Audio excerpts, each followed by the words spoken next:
ಹಾಂ ಹೇಳಿ. ರವಿಯವರೇ, ನಾವು ಏನು ಆಗಬಾರ್ದು ಅಂತ ಅಂದ್ಕೊಂಡಿದ್ವೋ ಅದೇ ಆಗ್ಬಿಟ್ಟಿದೆ. ಏನು ಹೇಳ್ತಿದ್ದೀರಾ? ಅಯ್ಯೋ, ನಾವು ಹೇಗೋ ಮಾಡಿ ಆ ಯೋಗಿ ಹತ್ರ ಪೆನ್ ಡ್ರೈವ್ ಕಿತ್ಕೊಂಡ್ವಿ, ಅದರಲ್ಲಿರೋ ಸಾಕ್ಷಿ ಎಲ್ಲ ನಾಶ ಮಾಡಿದೀವಿ ಅಂತ ಅಂದ್ಕೊಂಡ್ವಿ. ಆದರೆ ಅವನು ತುಂಬ ಹುಷಾರಿದ್ದಾನೆ ಅಂತ ಅನಿಸುತ್ತೆ. ಈಗ ಅದು ಹೇಗೋ ಏನೋ ಗೊತ್ತಿಲ್ಲ, ಈ ಸಾಕ್ಷಿಗಳೆಲ್ಲ ಇರೋ ಇನ್ನೊಂದು ಪೆನ್ ಡ್ರೈವು ನನ್ನ ಗಂಡನ ಕೈಗೆ ಸೇರಿದೆ.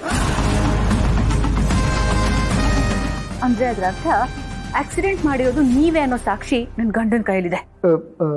ಅದನ್ನು ನೀವೇನಾದರೂ ತಗೊಂಡ್ರಾ?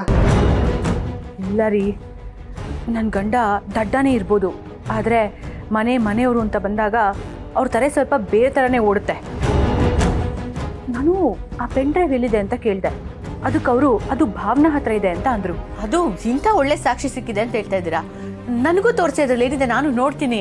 ಅಯ್ಯೋ, ನನ್ನ ಹತ್ರ ಇಲ್ಲ ಕಣಮ್ಮಿ, ಭಾವನವ್ರು ತಗೋದೆ. ಸರಿ, ಭಾವನಾ ಎಲ್ಲಿದ್ದಾಳೆ ಅಂತ ಕೇಳಿದೆ. ಅದಕ್ಕೆ ಅವಳು ಡೈರೆಕ್ಟ್ ಆಗಿ ಕೋರ್ಟ್ಗೆ ಬರ್ತಾಳಂತೆ.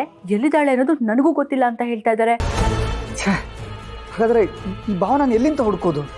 ನೋಡಿ, ನನಗೆ ಒಂದು ವಿಷಯ ಗೊತ್ತಾಗಿದೆ. ನಮ್ಮ ಯಜಮಾನ್ರು ಭಾವನಾನ ಕೋರ್ಟ್ ಕರ್ಕೊಂಡು ಹೋಗ್ತಾರಂತೆ. ಹಾಗಾಗಿ ಎಲ್ಲೋ ಒಂದು ಕಡೆ ಆ ಭಾವನಾ ಮತ್ತು ನಮ್ಮ ಯಜಮಾನ್ರು ಮೀಟ್ ಮಾಡ್ತಾರೆ. ನೀವು ಹೇಗಾದರೂ ಮಾಡಿ ಅವ್ರನ್ನ ಫಾಲೋ ಮಾಡಿ ಆ ಪೆನ್ ಡ್ರೈವು ಯಾವುದೇ ಕಾರಣಕ್ಕೂ ಕೋರ್ಟ್ಗೆ ತಲುಪದೇ ಇರೋ ಹಾಗೆ ನೋಡ್ಕೋಬೇಕು. ಅದೊಂದೇ ಈಗಿರೋ ದಾರಿ. ಸರಿ, ಅವ್ರು ಹೊರಡ್ತಿದ್ದಾಗೆ ನನಗೆ ಫೋನ್ ಮಾಡಿ.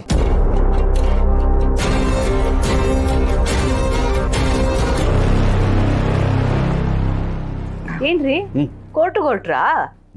ಇನ್ನೇನು ಮದ್ವೆಗೆ ಹೋಗೋ ತರ ಕಾಣ್ತಾ ಇದ್ದೀನಿ ನಿಮ್ಮೆ. ನೀವು ಬಿಡಿ, ಯಾವಾಗ್ಲೂ ಮೈ ತುಂಬಾ ಚಿನ್ನ ಹಾಕೊಂಡು ಸ್ಮಾರ್ಟ್ ಆಗಿ ಇರ್ತೀರಾ ನೀವು. ತಲೆ ಒಂದು ಸ್ಮಾರ್ಟ್ ಆಗಿಲ್ಲ ಅಷ್ಟೇ ನಿಮ್ದು.